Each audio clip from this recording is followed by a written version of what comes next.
శ్రీకాళహస్తి పట్టణంలోని market yard నందు గల రేషన్ గోడౌన్ నందు హమాలీల కార్మికులతో ఏఐటీయూసీ నాయకులు సమావేశం నిర్వహించారు. ఈ కార్యక్రమానికి సిపిఐ ఏరియా కార్యదర్శి జనమాల గురవయ్య ముఖ్య అతిథిగా పాల్గొన్నారు. హమాలీల సమస్యలపై ఈ సమావేశంలో చర్చించారు. ఈ సందర్భంగా సిఐటియు నాయకులు జనమాల గురవయ్య మాట్లాడుతూ హమాలీల జీతాలను ఇవ్వకుండా డిఎంకే అధికారులు వ్యవహరించడం సరికాదన్నారు. ఎండనక వాననక కష్టపడుతున్న హమాలీల జీతాలను 20వ తేదీ వచ్చినప్పటికీ ఇవ్వకపోవడం దారుణమని అన్నారు. హమాలీల జీతాలను ఇవ్వాలని గ్రీవెన్స్లో పలుసార్లు అధికారుల దృష్టికి తీసుకువెళ్లినా ఫలితం లేకపోయిందని ఆవేదన వ్యక్తం చేశారు. ఈ కార్యక్రమంలో అయ్యప్ప, గోపి, ప్రభాకర్ తదితరులు పాల్గొన్నారు.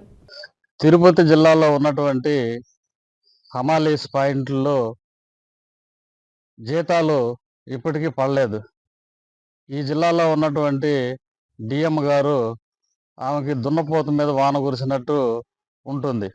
ఎందుకంటే ఆమె ప్రతిరోజు ఏసీలో ఉంటుంది. ఈ హమాలీ వర్కర్స్ సమస్యలు ఆమెకి తెలుసో తెలియకపోవడం మాకైతే అర్థం కావటం లేదు. ఇప్పటికీ నిలబెట్టిన రోజులు అవుతున్నా ఇప్పటికీ తిరుపతి జిల్లాలో ఉన్నటువంటి హమాలీ వర్కర్స్ వాళ్ళు ఎండనక వాననక కష్టపడి ప్రతి షాపుకి వాళ్ళు ఈ ఎండాకాలంలో తోలుతూ ఉంటే వాళ్ళకి ఇప్పటి వరకు జీతాలు లేకపోతే వాళ్ళు వాళ్ళ కుటుంబాలు ఏ విధంగా బతకాలనేది ఆమెకే అర్థం కావాలి. ఇప్పటికైనా ఈ జిల్లాలో ఉన్నటువంటి జిల్లా కలెక్టర్ స్పందించాలి. జిల్లా కలెక్టర్ గారు స్పందించకపోతే ఇంకా హమాలీస్ బతుకులు ఆగమ్య గోచరంగా తయారయ్యే పరిస్థితి ఉంది.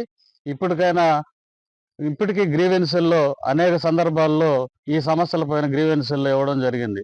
గ్రీవెన్సెల్లో ఇచ్చినటువంటి అర్జీలకు కూడా సమస్య పరిష్కారం కాకపోతే ఈ జిల్లాలో కలెక్టర్ ఉన్నాడో లేదో తెలియదు, ఆ డిఎం ఉందో లేదో తెలియదు. రాష్ట్రంలో ఉన్నటువంటి సివిల్ సప్లై మంత్రి అయినా స్పందించి తిరుపతి జిల్లాలో పనిచేస్తున్నటువంటి హమాలీస్ వర్కర్స్కి జీతాలు వెంటనే చెల్లించాలనేసి ఏఐటీయూసీ సివిల్ సప్లై హమాలీ వర్కర్స్ యూనియన్గా డిమాండ్ చేస్తూ ఉన్నాం.